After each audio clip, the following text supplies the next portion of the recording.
Hello mga Auntie Marie. So karon gi-voice over na lang nako kay dili man madunggan akong tingog diha. So mag-voice over na lang ta over. So magsugod ta basi matingala mo nga nay puti-puti ako nawong para na siya sa pimple. So paspas jud nato mag-voice over ani kay paspas kaayo ang kapkat magdagan guys. Dagan-dagan lang pataan ni. So mo na siya guys, ibutan na kog kalaha.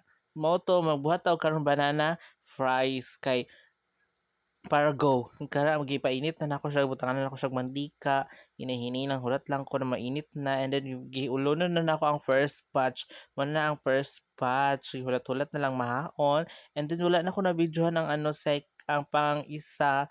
Mao to pang duha na dayon na siya kara guys, pang second na siya na signal 2. So go ara na ang first one, and then matano na ako ang first 3 ara may signal 3 mo na number 3. Gikuha mo ng number 2, nagikuha na nako. Hapit dili na siya hapit masunog. Hapit jud siya sunog. Mo na siya final 3, maluto na siya guys. Sara na guys. Grabe ka crispy. Mo na siyang atong banana fries. Crispy kayo guys. Grabe kalami. Go, go, go. Wala na ko nabutang asukal guys kay no sugar ta. Dapat very go, go, go. So mao lang to guys. Thank you for watching. Thank you sa pagtanaw sa akong vlog. Go, go, go. Mao lang to. Okay kayo siya. Bye.